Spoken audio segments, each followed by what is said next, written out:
This is the Killer Innovations Podcast with Phil McKinney. Keep in mind that the information and opinions expressed in this podcast are Phil's, and Phil's alone, and they don't necessarily reflect those of his past, current, or future employers.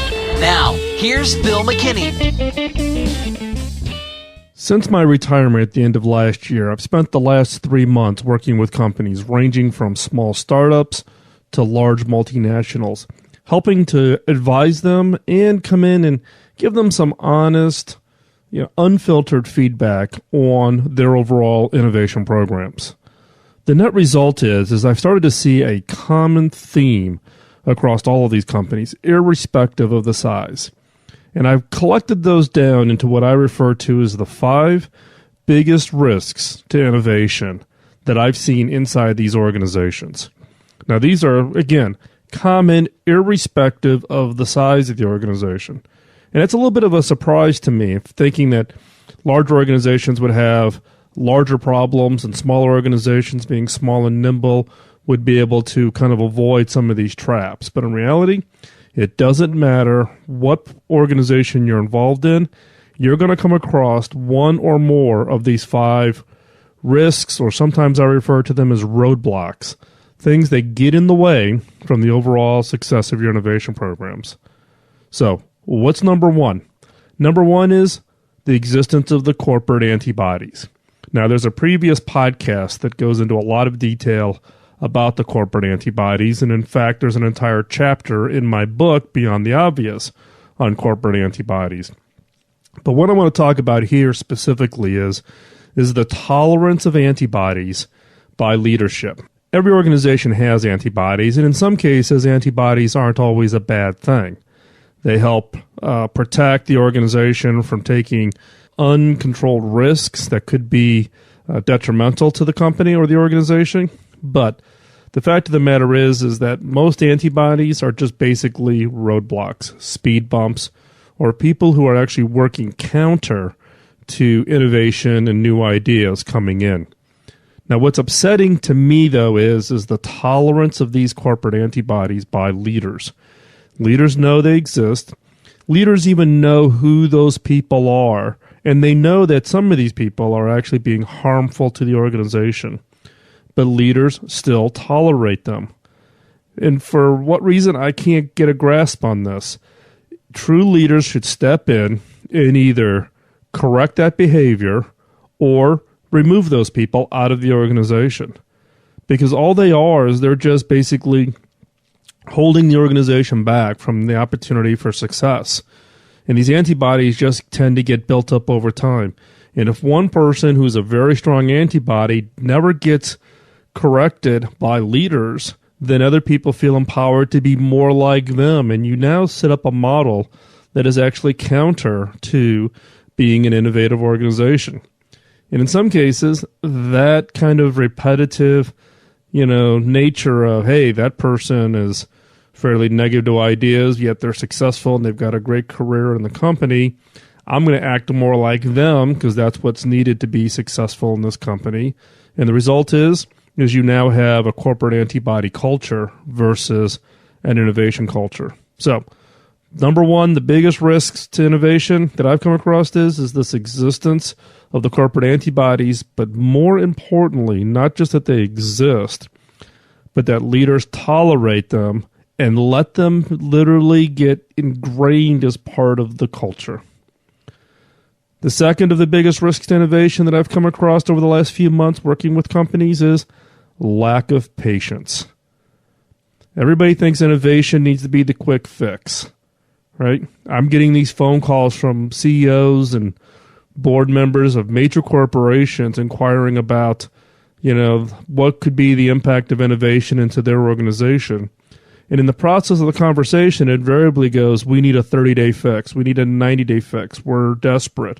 Our share price is down. We're going to be late with our next generation of products, and the market's killing us. Can you come in and help? And my answer to them is you should have been thinking about this 2-3 years ago. Innovation's not the quick fix, not at least organic innovation.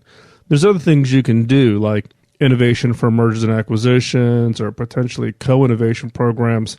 that will allow you to significantly accelerate. But in reality, innovation takes time. It's patience. You need to have a robust innovation pipeline. You need to manage that pipeline. You need to keep that pipeline full. And you need to set expectations that the innovation teams, whether they be in R&D or marketing or operations, that they need to deliver on the innovation promise on a regular basis. Not, we do innovation and maybe something comes out of it. But this lack of patience is really being manifested today because companies now are realizing that they need ideas. They need a pipeline of ideas in order to win or even stay in their current position. And they've ignored it for so long that now all of a sudden they want the quick fix. And that is incredibly tough to do. Now, there are some companies that I've been able to help that have had, something hidden inside their organization that you're able to actually grab, accelerate, and launch. But there generally needs to be this concept of patience. Need to set the expectations that innovation takes time, that it will deliver, but it does take time. And I've just found that everybody gets the religion of innovation when their back's against the wall, but at that point in time, they want the fix now. So there's just this general lack of patience. The third area is what I call the ambiguous process. Right? Organizations want to do innovation. They want to encourage their employees to be part of the innovation programs. And they should be excited and it should invigorate the organization. The problem is there's an ambiguous process. If some person inside the organization or some customer or somebody out in the world has an idea for your company, who do they send it to? What is the process? Now, if you can't sit down right at this moment and say, here is the process, here is the contact, here's how that idea will be evaluated, here's how we communicate back to those people who submitted ideas, then you don't have a process. Your process is ambiguous. And as soon as you have an ambiguous process, people get frustrated. And when people get frustrated, they're not engaged in your innovation agenda. The objective of every organization should be to get 100% of the ecosystem, employees, leaders, executives, partners, customers, 100% of the ecosystem engaged in your innovation agenda. And the way to do that is to be clear about what the process is, how they can get engaged in the process, how they can track your process, how they can feel like they're contributing to the process, and how ultimately decisions are made and things are funded, etc. Because without that transparency and without that process, people will just not engage. They will not participate. So no matter how hard you up there and you pound the podium or you put the word innovation in your annual report, if the process is ambiguous, people will get frustrated and people will not engage. The fourth biggest risk to innovation is what I call unprotected resources. With innovation, it does take some form of resource in the form of time, money, people, equipment to bring innovations to fruition. And the problem is that resources that get assigned typically sometimes will get pulled away, or there's a culture within your organization that says, we give people the 20% time rule, kind of the Google rule, or it used to be the HP rule where people would take Fridays off to work on special projects. In this case, the problem is that that's one person's time, and yes, you can get multiple people together, but ultimately, when an innovation is going to move forward and it's going to have the impact, you need to commit resources. And once you commit those resources, then you have to protect them. No matter how tempting or how bad things get in other parts of the organization, you need to have the discipline to protect those resources.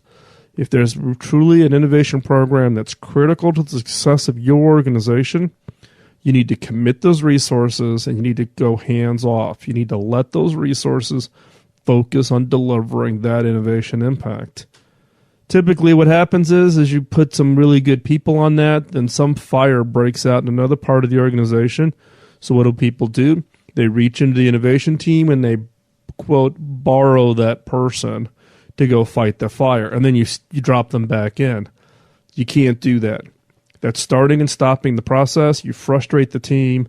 The team clearly gets the message that their work is not important, and therefore they feel like they get let off the hook of needing to be able to deliver the innovation impact. So resources need to be protected. And the fifth area is a poorly defined BHAG. Now, I'll just remind you, BHAG is the bold, hairy, audacious goal. This is setting the bar high for the team such that it's really a stretch and they've got to go through and create something that's going to be really mind-blowing, something that's going to radically change your company, your industry, whatever it is, right? The example I like to use for the BHAG is John F. Kennedy putting out the BHAG that we were going to put man on the moon before the end of the decade. A poorly defined BHAG does not give clarity to the team on what constitutes success. The clearer that you can define the success, what is the goal line, and when they cross that goal line, they know they've crossed it and they know they've been successful. The more clarity that you can bring to defining that goal line in the form of a BHAG, the motivation that you inject in the team is immeasurable. The problem is that we tend to try to go vague. Oh, we need a new market-leading product. Well, there's lots of different ways that you can define markets, right? So I can say, I'm going to create a gadget, and the market segment for this is, guys who are 17 and a half years old, who have blonde hair and like the color purple. Oh, I'm the market-leading product in that category. You need to define the BHAG such that it is clearly a monumental step up to win. There is a clearly defined goal line, and that everybody in the organization is aligned behind it, right? Going back to the John F. Kennedy example, President Kennedy said we were going to put man on the moon by the end of the decade, and that was the BHAG. You knew when it was, timeline, end of the decade. Man on the moon, meaning you got a person standing on the moon. Now, what he didn't do is he didn't go through and say, oh, we're going to do it by a 3-stage rocket, we're going to do a slingshot approach to get... No, he set the BHAG, and then he let the team solve the problems in order to achieve the goal. Where I've seen more and more organizations out there is either they don't define the BHAG at all, or they so poorly define it that it actually injects confusion into the organization. Organizations that take time and really sit down and really get crystallized on what that BHAG is see some phenomenal success in their programs. So again, the 5 biggest risk innovations that I've seen over the last 3 months in the work that I've been doing since I retired, helping companies. And again, this is everything from large multinationals to 10-person startups. And the problems they've run into all fall into these categories. Corporate antibodies. Not that they exist and they're always going to exist. But leadership's tolerance for bad behavior in the form of corporate antibodies, and leaders not willing to take action to either correct the behavior or remove the behavior. Corporate antibodies, big problem. Second, lack of patience. Because of leadership's poor planning, don't put the burden on somebody else to go solve your problem overnight. Patience.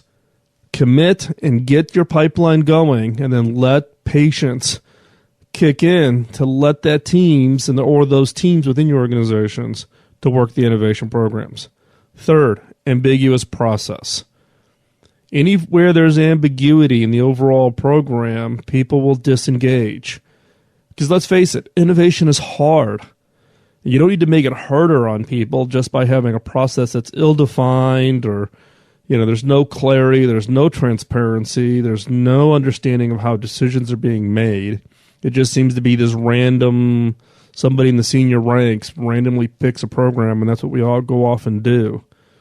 Need to define the process. Get rid of any ambiguity in the program. Fourth, unprotected resources. If you commit the resource, commit it. Have the discipline. Yes, it's painful, right? You know that you've assigned your A team to this innovation program, but you really could use that one person to come help solve a firefight problem at a customer site. Have the discipline. Commit to the resources and protect them. Don't let leaders or managers get in there and muddy up the issues of resources and such. Protect the resources. The fifth area, poorly defined BHAG.